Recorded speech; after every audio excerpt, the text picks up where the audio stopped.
Hey there, everyone. I am back with the ever-continuing Q&A, and you know the rules. Ask more questions if you got them. I'll add them to the end of the list, and this will roll over until it can't roll over anymore. Or I die. Either one. Whichever happens first. So, we've got, starting out quick here, we've got Ozeloto here is asking two questions. Favorite Cthulhu Mythos monster? Um, I am a big fan of the deep ones. They're like the fishmen from Shadow over Innsmouth. Those are all. I particularly like that story, so I particularly like those monsters. But besides those, I'm a big Nyarlathotep fan because um, he's more. I mean, he's not like he shows up as the main villain of Persona 1 and 2, but also like besides that, he's essentially like a bunch of characters. He can change his form and his like character to be somebody else. So it's really he's like, and he's a dick for being a dick's sake, which makes him like kind of an interesting character. Well, an interesting evil character, I guess. Um, okay, so let's see. Question two: what is most important in an RPG, and what do modern RPGs like? That's a big question. Um, okay, now what is important in an RPG is that, I mean, the main thing here is playing a role, and that sounds stupid because like it's in the name, but I think a lot of people forget that that's a thing. So a role playing game requires a role. And that's to say, like, not a character. You're not playing as a character, you're playing as a role. I mean, it's part of the name. So, like, when people, for example, when people say Legend of Zelda is an RPG, they're wrong. Because what is the role you're playing? Not the character. The character you're playing is Link. What is his role? Can you change it?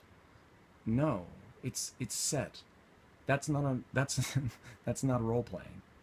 Um, you can see like there's a difference between our RPGs with a set character and that have a set role, and games that are just a character. And I think this is like a lot of people get kind of hung up on this where they say things like, well, RPG is such a general term that every game could be an RPG because you're playing a role. Well, you're not really, because a role is like something entirely different from using a character. And I think like it's an important kind of distinction because you have, like, for example, when you play, if you, and I mean this applies to a lot of RPGs, like, but I'm going to use one that's a simple one that for a really popular game that I think most people have at least tried. um think of something like Mass Effect. My Mass Effect playthrough is going to be entirely different than somebody else's. Like, even though the story is the same and the selected options are the same, the way that the battles are fought, the way that things happen in the game, like the way you do them, is entirely different depending on the role you're playing. And that involves like the type of character you are, but also the class. What type of character are you playing as? Like, what type of functioning are you doing? And this doesn't work for something like Zelda, where the the character is set. You can't, like, generally the way people play with Link is the way everybody plays with Link because there's only one option. I mean, he has different things he can do, but they're not entirely different. Like, there's no way you're going to get through the game using none of the same kind of skills and things. They're all set. It's not like role playing. There needs to be choices in there, and like this is the difference between like playing an RPG with a set character and playing a game with a character. Uh, and what I mean with a not a set character, well, a set character with a role, as opposed to playing a game with a set character. And for example, another example of this is the Persona series. Persona has a set. The characters are set. You don't make those characters. They're predetermined, and you'd think like, oh, that's the same as like playing as a character like Link, but it's not, because the skills they get and the way you use them is different for everybody. And also, they're not all necessary to be used. You don't have to use all the characters in a Persona game, for example. Um, the way you build your own character in the game is entirely different from everybody else. There's no way you can get the same exact character, because the battles are random, but also the skills you can acquire are different depending on random factors. So, and it's also dependent on skills. So, like fusing personas in a Persona 4, for example, you can get different skills depending on how you fuse things. So even if you were using the exact same demon team as somebody else, the chance that you have the exact same skills is entirely different. So this is a way that you're customizing the character to a certain role, a specific role that you choose, instead of a set role that's given to you for the character. This is the character story you're going through. It's not exactly like that. So this is a main point for what's important for an RPG. It's like one of the most important elements. So it's the reason why you can have so many types of RPGs and still consider them RPGs. It's the reason you can have a strategy RPG be an RPG in the same way that a turn-based RPG or an action RPG is, because those characters have a role. And there's a reason why an action RPG is different from, say, like a Devil May Cry, where you have character upgrades, you have sort of levels. It's not really, but it's sort of levels. You sort of have these kind of character upgrades. And the battle system is like, could be in an action RPG. It's not it's not impossible for that to happen, but the thing with it is that nobody would consider Devil May Cry an action RPG, whereas, you know, plenty of action RPGs are very similar. And I think these are kinds of this is like the, you know, big major element of an RPG. Um, but what do I think? The second part of that is, what do I think modern RPGs lack? Um, Nothing. That's not to say modern RPGs are great. There are good ones. There are great ones, but you know, I think that's the same as forever. Um, I think like what modern RPGs lack is the kind of, I don't know. I just want to say like the kind of people who are passionate about them. That's seems like a strange thing, because like, you know, you're probably saying to yourself right now like, well, isn't that like a chicken and the egg scenario where like people would be passionate about RPGs if they were good ones, or you know, if there were good RPGs, people would be passionate. It's kind of like this weird. Did I just say the same thing twice? I don't know, but you know what I mean, because there's an opposite to that. And like the thing with it is that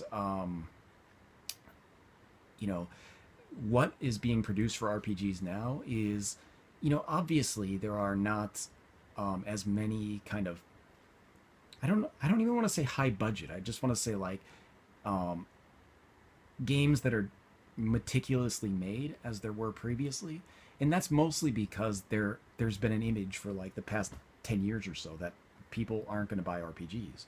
And I think like that image has a lot to do with how what RPGs lack, in that people are general people, like not a subset of game people, but like everybody is not excited about RPGs. And I say that like you think, no, really, no, everybody's not happy about RPGs. Well, like, yeah, I mean that's kind of true. Think if you were a gamer in the PS1 era, you were, um, you know, I when the PS1 came out, I was like, what, like 19 or 20. Um, I was playing the PS1 was like, you know, there was so much excitement for RPGs. Um, and not just from people like me who had been playing them forever, but from people who never played RPGs were like excited for things like Final Fantasy VII. When there's a reason that people consider Final Fantasy VII such a great game, and it's has a lot to do with how hype it was back then. Like the the greatness of that game is like sort of overrated in the sense that it's not like exactly like the greatest RPG of all time. And I think like anybody who considers Final Fantasy VII the greatest RPG of all time, and I'm sure there's people, I don't know anyone, but I'm sure there are people, are more, they're probably someone who was like into the Final Fantasy VII hype at the time, and it was hyped, and I was hyped for it, and I bought it and I played it for hours on end, and I sat there and I watched this stupid Knights of the Round animation like a million times.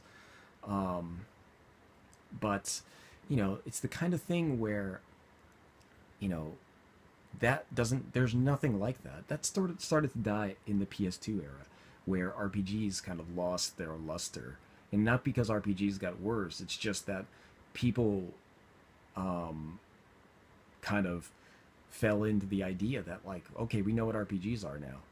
We got it. We don't need to do that anymore. And I think like that's kind of what happened. I think that your standard person who's like plays games casually would have known. I'm saying not maybe not now because of there's an age thing, but like in that time, everybody would have known Final Fantasy VII. Like either they would have played it or they would have seen it at somebody's house, and they would have known generally what kind of game it was. But currently, like you know, there's plenty of people who just play shooters. They'll never think about playing an RPG, and it's because like people have an idea already in their head what an RPG is like. When in the PlayStation 1 era, when something like Final Fantasy VII was coming out, most people didn't. And that's not to say there was no RPGs before then, because there were. It's just they weren't usually like super popular. Um, and I'd say probably the most popular series obviously was Final Fantasy, but like there's a reason games like Earthbound and Chrono Trigger and those games on the SNES and the Genesis, those games are expensive now. It's because nobody bought them. I mean, comparatively, nobody bought them back in the day. I mean, I'm not saying that those didn't sell well, because they sold a ton, but they didn't sell anywhere near like how they did in the PS1 era when like I mean, imagine a time where you just bought every game from Square because it was a Square game. Like, could you imagine doing that now? No. Could you imagine doing that for any developer now?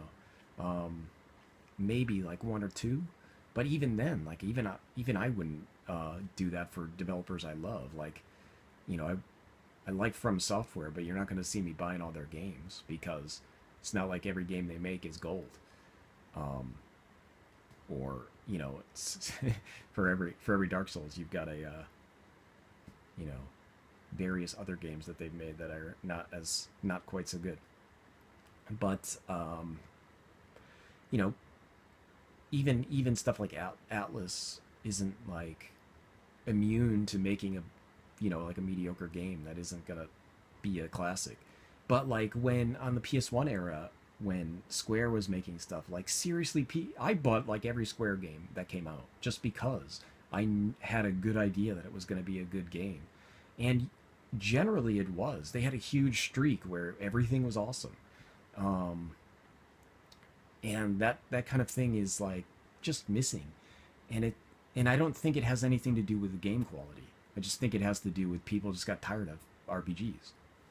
That's kind of it. So all that's missing is like more people being excited about RPGs, and I don't see that happening. It's just like not not as mainstream as it was before, and I doubt it'll become that way again because people are more interested in faster paced shooter action. That kind of stuff is popular now.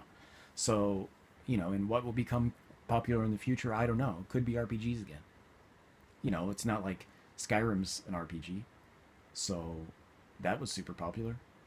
So, it's just harder to make a longer game like that. If you have a single player game that's like 100 hours, where you could put like hundreds of hours into, it's quite different from the single player game of a Call of Duty game that's like 4 hours. The effort to you have to put in to make that single player section is totally different. So, you know, even if stuff like Skyrim is super popular, you can't have a million Skyrims come out. Even if people would buy it, like they couldn't make it. They couldn't make multiple Skyrims, and other companies could make Skyrim clones, but like, how good are they going to be? So that has a lot to do with the thing. Oh, wait, here's a third question here. I talked about that for a long time. We have a third question here. My favorite horror franchise. That's hard. Hellraiser. I'm gonna say Hellraiser because even though like, okay, basically the longer a horror franchise goes on, the suckier it's gonna get. That's almost always true, and Hellraiser is not immune to that. But I think, um, I like a lot of really garbage horror series. Like if you can see on the shelf back there, I don't know if you can. Probably can. I have a bunch of horror series up there, but like I have like the Puppet Master box set. There's not a Puppet Master movie that's arguably a good movie, but they're entertaining. And in Puppet Master 2, maybe they're killing nuts. This could be 3 actually. I think it's Puppet Master 3 actually. Whatever. It's 2 or 3 where the puppets are killing Nazis. Um, you you just you enjoy that. You enjoy that kind of thing. And Puppet Master movies get crazier and weirder, and there's crossovers and there's all types of stuff. And that series is good for the stupidest reasons. Um, so that's a good series. I mean, but like I have a Ginger Dead Man box set. Like that's I can't even argue a point for like why I'd like that, but I do because it's like corny and stupid, but like it's fun to watch and it's kind of just like a fun thing to do. Um, and I think that works for some stuff. And like think of the Nightmare on Elm Street series. Like it it got awful. Like it progressively got worse. The first movie was like a cool kind of horror, like straight up horror movie that was iconic, had a lot of cool scenes. I loved that movie. It's a great movie, but two was like a totally different thing. Like it was different. It was really different. I mean, it got panned and like nobody really liked it that much, but I like it. I think it's not the same, but it's a straight up horror movie. It's a horror movie. And then three got goofy, comic booky, but it was still like the Dream Warriors. You can't front on that. Like Dream Warriors are good, but after that, man, that it was fell off a cliff. And I've watched all of those. I got the box set again, but like it's the kind of thing where you know series tend to get worse over time. The more sequels you get, like the worse it's gonna get. For the most part. So, I mean, but Hellraiser is a special example because the first two movies are really good, and the third movie is kind of garbage, but the fourth movie is really good, and then the fifth movie is really good, and the sixth movie not so great, and then seventh and eighth are kind of shit. And then there's like a new one that I have but I haven't watched yet because I'm afraid it's going to be terrible garbage, and I'm sure it is. But like the series itself is it's kind of spawned a really cool kind of um world to it. So there's a bunch of like peripheral Hellraiser stuff that goes on. There's kind of a lore to it, and there's like a whole comic book series and all these like weird short stories and things that other people have created from the lore of those movies. And I guess the book is where it comes from, but like it's been so expanded in the movies and the comics and things like that that it's just like such a great series. And it's not even my favorite horror movie, but like it's my favorite horror movie is not represented as a series because it's only a single movie. But Hellraiser actually is a series, and I think I'll go with that because it's interesting in a lot of ways. So all right, we're that's 3 questions that took 20 minutes. Um, Now we have the glorious return of Mutant 0079, who is the undefeated, unmatchable question king. I assume that this video and maybe like half of the next video will just be these questions because there's like 30. 28 questions. I'm looking at this list. 28 questions from Mutant. And take take note that this is his second round, so like he's asked like 40 questions in this, maybe more than that. So I'm not complaining. I think I'm glad to have the questions, but there's so many that I don't think I have to read any more names. I think at least the rest of this video is going to be the rest of these, and probably parts of the next one. So, all right, we're back. Question 1 from Mutant0079 is your opinion on Dynasty Warriors. I don't hate the Dynasty Warriors series. I think it's fun to play. It just gets boring. So, like, I buy a Dynasty Warriors game every once in a while, and usually not Dynasty Warriors itself. Usually I buy, like, one of those side Dynasty Warriors games, and I play, like, one a year because, like, they just get so repetitive that, like, it gets boring. So, like, every once in a while, though, I feel the need to get into one of those games.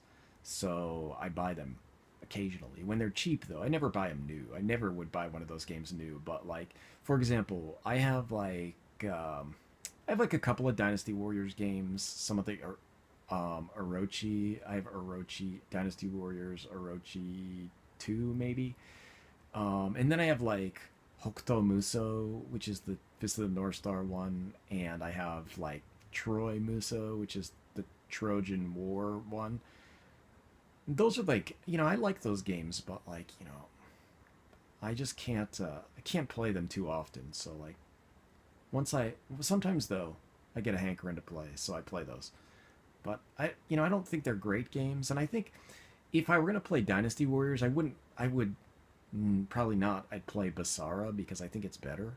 The Capcom version of Dynasty Warriors. I think the game is flashier. It's a little bit more fun. It's a little bit more animated. I think it's a bit more exciting.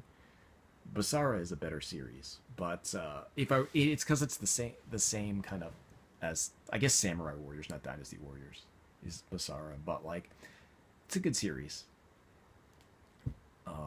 But again, it's not one I can play often. I skip so many of those, and I don't feel bad about it. So let's see. Question 2, your opinion on Tekken and Virtua Fighter series. Okay. I don't particularly dislike those series, but I don't play any of them.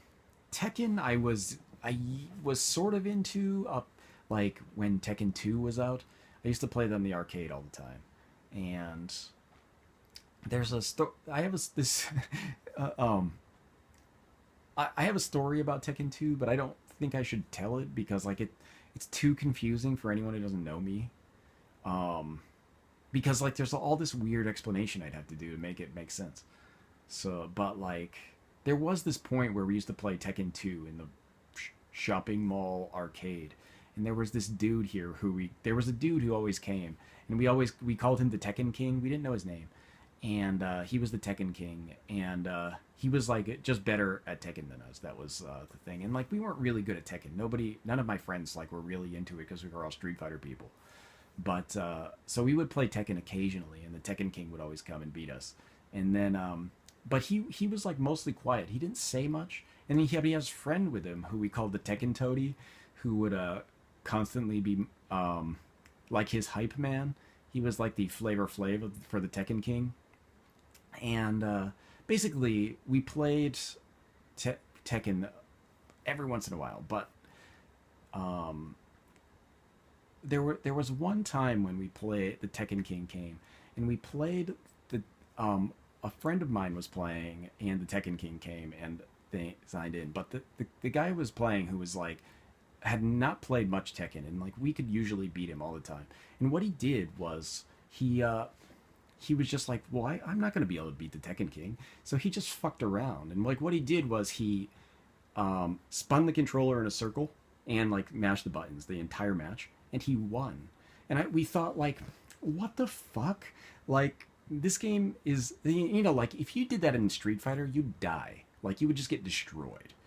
But in Tekken, he was like just, and he wasn't like somebody cheap. He wasn't Eddie. He was like, like just like a standard character. I don't remember Law maybe or something, but like he was, just literally spinning the controller and smashing buttons, and he won.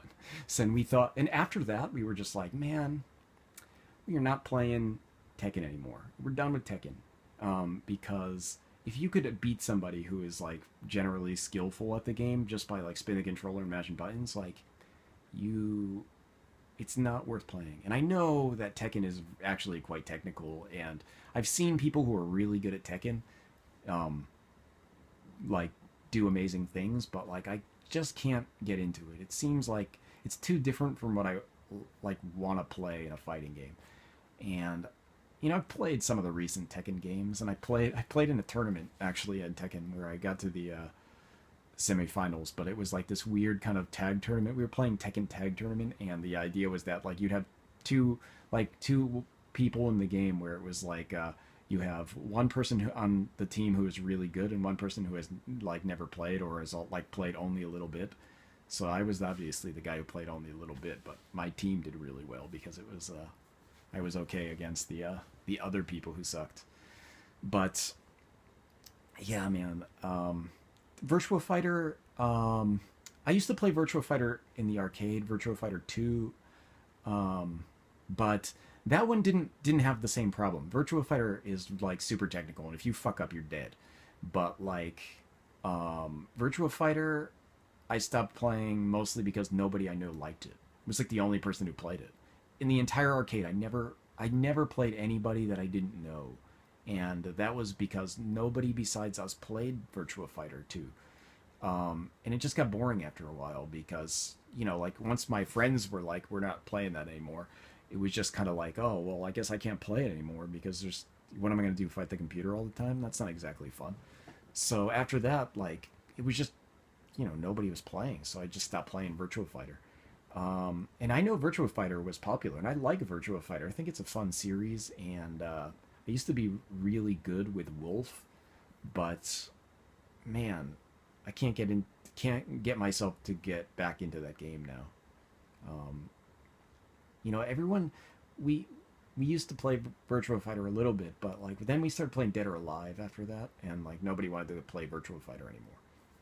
I don't know, but okay. Question 3: do you play or still play? I guess have you played or still playing a lot in Japanese arcades?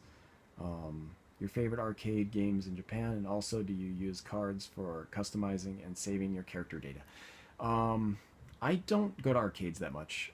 I used to go every once in a while, and depending, I mean, when I first came to Japan, I used to go to the arcade all the time.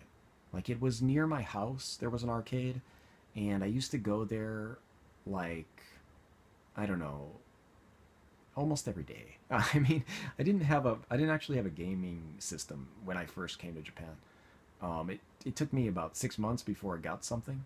Like I could have, I mean, I obviously could have bought something sooner. I just like was in school and I was thinking like, fuck, if I start getting games, I'm gonna be failing out of my language school. So I didn't get any games, but I did go to the arcade, and I was playing a bunch of arcade stuff, but I was playing metal games, and those are like not video games. They sort of are, but they're like I was playing a lot of metal games, and I don't know how to explain them. They're like those games where like you throw in a coin and like pushes other coins over the side, but we're like talking about like a whole new level of those because they have like actual video elements. So I was playing. There's like a one like a ghouls and ghosts one or ghosts and goblins one that I used to play, like Geki Makai Mura it was called. And it was like only a metal game that you could play, but it was the same kind of thing because like when you got through coins in, like you'd be able to fight bosses and stuff. It was interesting. It was like it was a money sink though. That one sucked for actually winning anything. But when there was a metal game there that was a fishing one where you would throw it in and it would like, throw in a coin and it would turn into a digital like thing where you had to shoot fish. And I was so good at that one that I had won like nearly 100,000 medals from playing that game. And I was so good at it that like I had this ridiculous bank of medals. So like essentially, if you go to play metal games with like 1,000 medals, you can be there all day. So I had about 100,000, if that gives you an idea of like how much I was never going to use that many medals.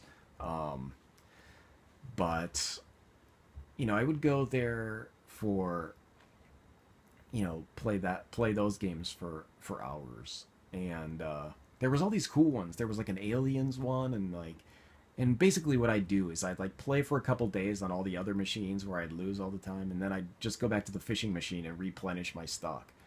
And I had so many medals that I just like it never ran out. I would go like 2 or 3 weeks of playing all the time on all the things where I'd just be like throwing coins in constantly because I had so many. And like eventually I got down to like 60,000 or so with like never going back up because I was just like throwing them away, and I'd like give them away to friends, and like I'd just be like, yeah, come on, we'll go to the play medal games, and like you don't have to pay anything because I have so many medals. And like people would do that and it would be fun. But like you know eventually like what happened is like the metal bank, there's a bank there, and it's like it's actually like a fingerprint machine where like you scan your fingerprint and it'll like match you to your bank account with how many medals you have. But if you don't use the medals for 30 days, you lose them all. And like there was a point where I didn't use it for 30 days and I lost all my medals. And it was just because like I had stopped playing medal games, and I thought like, well, I'm not, it's okay if I lose them because it's like I'm never going to be able to use that many anyway. But so I did that in arcades for a long time. But obviously at the arcade there's other stuff. There's other games there besides medal games. I just happen to be playing those the most. But beyond that, there was this card wrestling game that I played at the arcade all the time. So like that one actually cost money. So like you would hold on. I actually have the cards. I found them when I was moving. So here are these cards. I have these cards here, and this is the game. It's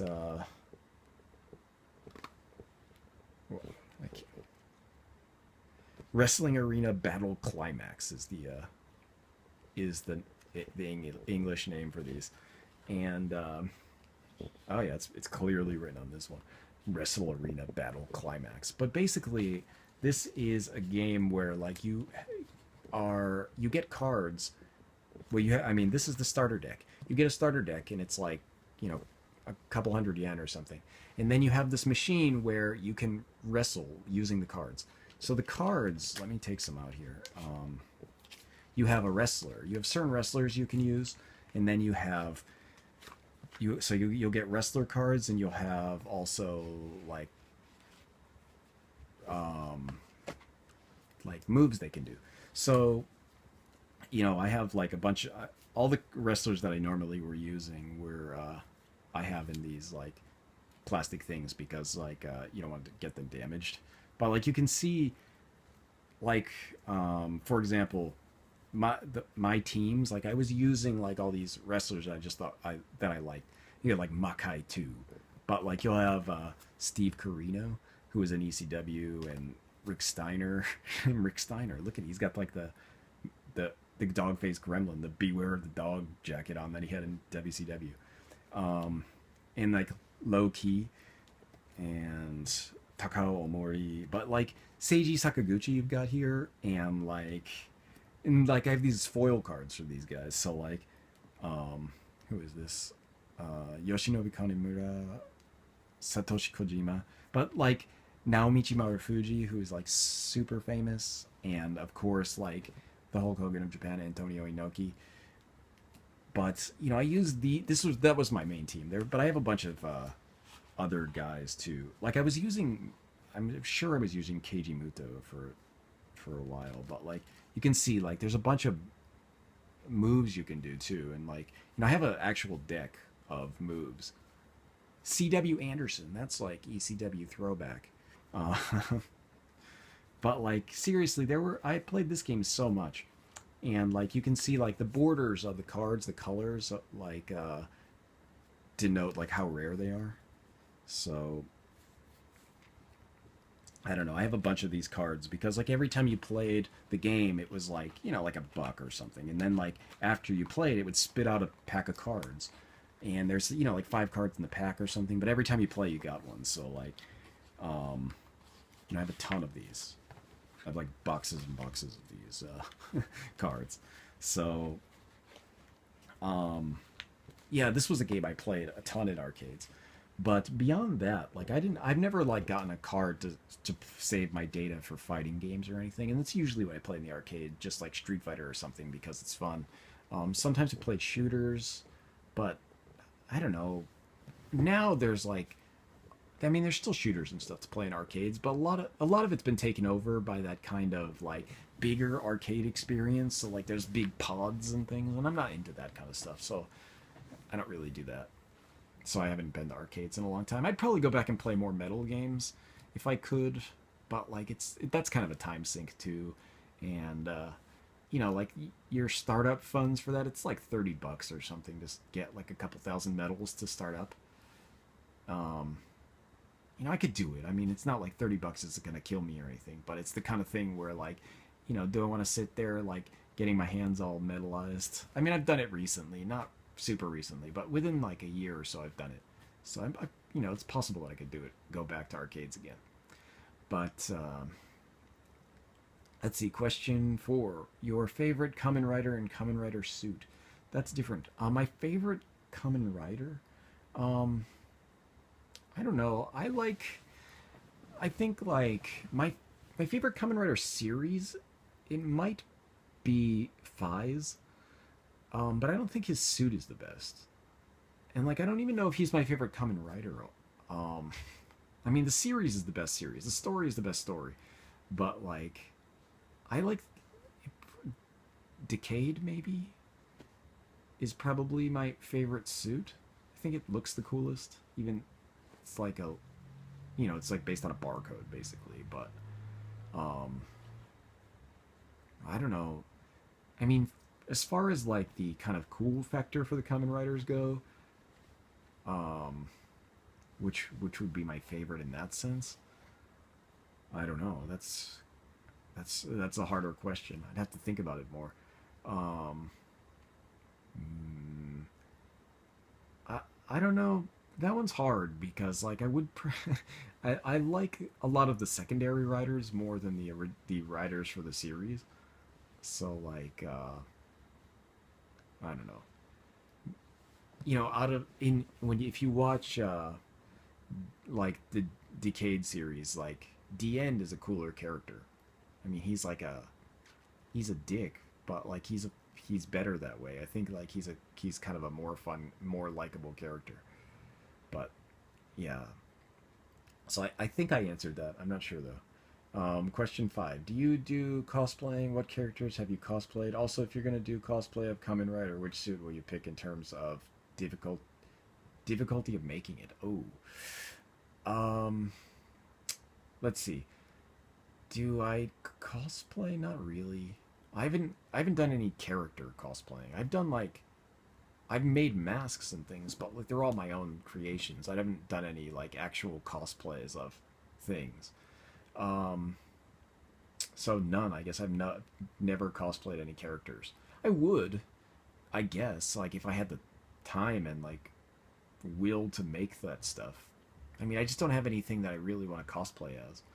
Um, it would be cool to be able to cosplay as like Iori from King of Fighters, but like because I can do that kind of whoosh, hair flip thing that he does now. But like I'd have to dye my hair red and shit. I'm not doing that. Um, but I could wear that little jacket. That would be cool. Uh, yeah, I don't know. If I were gonna cosplay as a Kamen Rider, which suit would be difficult to make? Any of the monster Kamen Riders, like another Agito, would be the hardest one because like it's like a full. You'd have to like a full body monster suit for that. Gills maybe Gills. Gills and another Agito would be really hard, I think. The other ones seem like they would be easier because they're more dynamic in a way. They're more like armor, like they're smooth areas. Like Gills is just like a monster. Um, and if you had another Agito, I have the like the little figure here, and it's I this little guy here. I mean, he's a bit more rough. Like his suit is like got all types of texture on it in like the green areas at least. So it would be harder to make, but I think well obviously Gills is like entirely like that, so I guess he would be the hardest. Or maybe like what the Shin Kamen Rider. That that one is like all harsh. I think like it's a little bit more monsterish. All of those ones would be more difficult. Maybe Amazon also, but Gills. I think I still think Gills would be the hardest one to make yourself and like make it look good anyway. Let's see. Question 5. My favorite Japanese only Mega Drive game. It's probably Illusion City. It's a cyberpunk RPG on the Sega CD. Um, I want to say it's that. I'm just gonna double check if I have any other games that I would pick above that. No, no, I'd probably pick that. That's probably it's the most interesting at least. Um, there that game I don't think ever came out anywhere in English. I mean, it's on a Japanese computers before. It's not a Mega Drive exclusive, but like it is Japanese only, and like on consoles, it's a Japanese. Um, Illusion City is only on Mega Drive.